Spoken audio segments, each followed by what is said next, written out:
Dubai may have the world's tallest building, the world's largest indoor theme park, and the world's first rotating skyscraper on the way. But the city's man-made archipelagos, which are all in various stages of completion, Palm Jumeirah, Deira Islands, Palm Jebel Ali, the World Island, and Blue Waters Island, are the very impressive. Some of the world's largest artificial islands are being built off the coast of Dubai, United Arab Emirates. Sheikh Mohammed bin Rashid Al Maktoum, the Emir of Dubai and Prime Minister of the United Arab Emirates, is the brains behind these massive projects aimed at boosting tourism and expanding Dubai's coastline.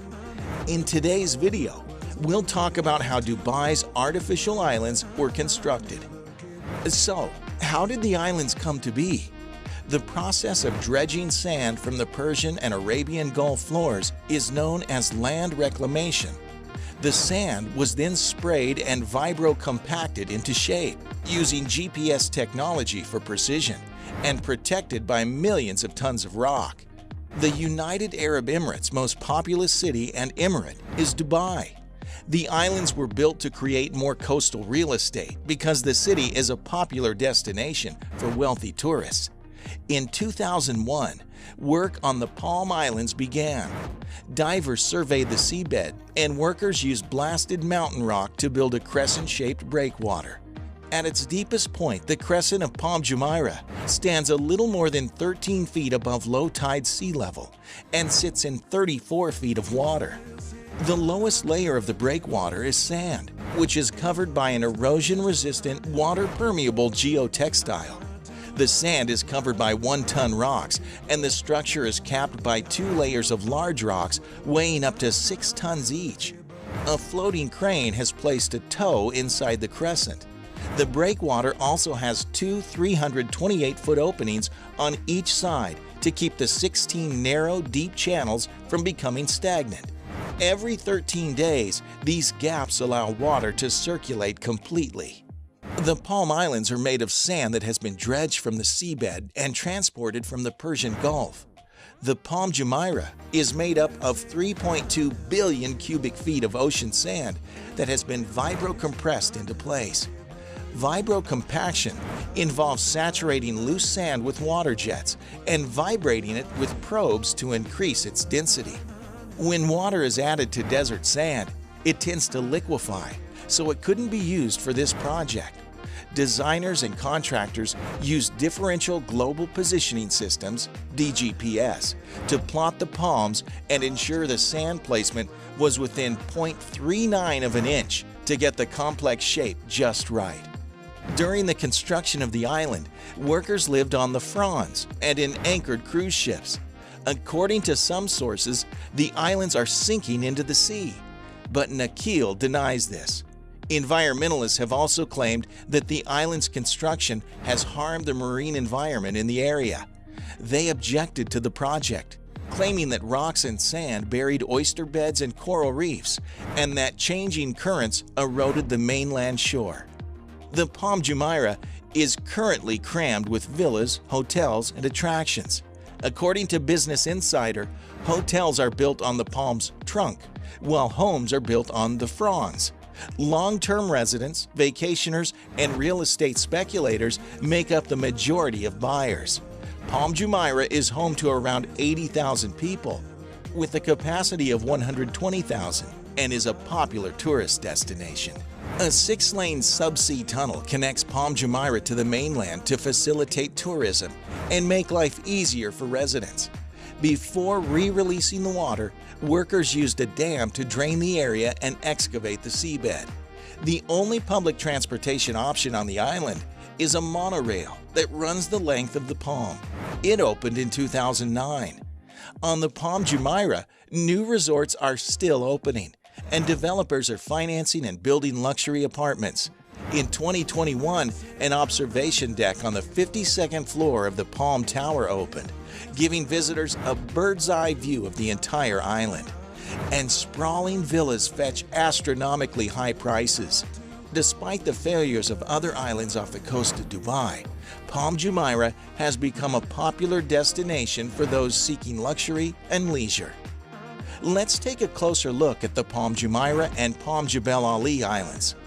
Palm Jumeirah is the most well-known of the bunch, with a trunk and 17 fronds shaped like a palm tree and surrounded by an almost 7-mile-long crescent-shaped island that is home to Atlantis.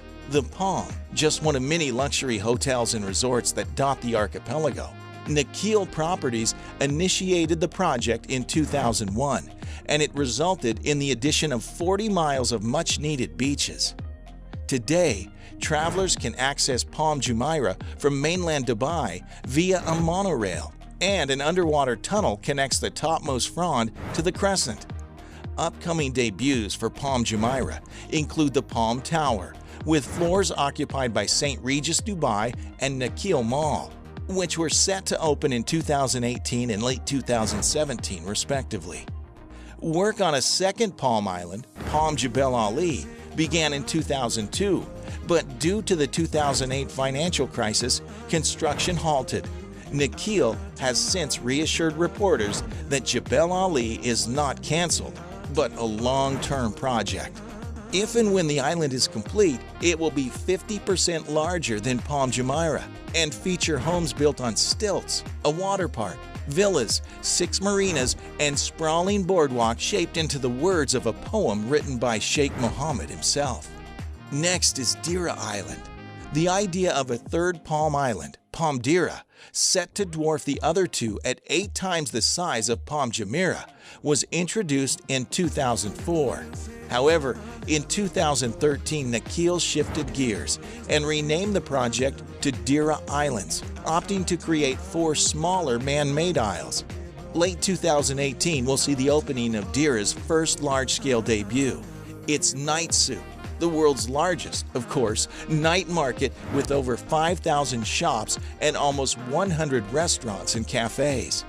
If shopping indoors during a UAE summer is more your style, Deira Mall, with its retractable roof atrium and over 1,000 stores, might just be paradise. The mall will serve as the centerpiece of Deira Islands Boulevard, which will feature retail space and at least 16 residential towers. By 2020, 2 of the 4 islands will hopefully be developed and completed, with 250,000 people living on them to boot. Next is the World Island. The World, another Nakheel project, kicked off in 2003 and consists of 300 small islands constructed into a world map. Another victim of the 2008 financial crisis, the world's progress halted. By 2013, only Greenland and Lebanon had been developed. Unfortunately, the World Island is sinking. Despite this erosion issue, developer Kleindienst Group is hoping to revive the world in a big way with the launch of the Heart of Europe by 2020. 6 Kleindienst-owned islands round out the project, each providing visitors a slice of very high-end European life, complete with underwater villas, aka floating seahorses, 5-star hotels, and even streets lined with manufactured snow. The St. Petersburg Island, which is shaped like a heart, promises to be the world's premier honeymoon destination. And lastly, the Blue Waters. Giving Nakheel a run for its money is Maras Holdings with its Blue Waters project that began in 2013, opening by late 2018 or early 2019 with an observation wheel, Ain Dubai, that will put the London Eye to shame. You've guessed it, it will be the world's largest. Blue Waters is aiming to become Dubai's family-friendly tourism hotspot. The island will be broken into zones, featuring over 200 retail and dining options, apartment complexes, and townhouses and hotels with prime beach access. Do you consider Dubai as your next destination to visit? Let us know your thoughts in the comments section below, and be sure to like and subscribe to our channel to see more videos about Dubai.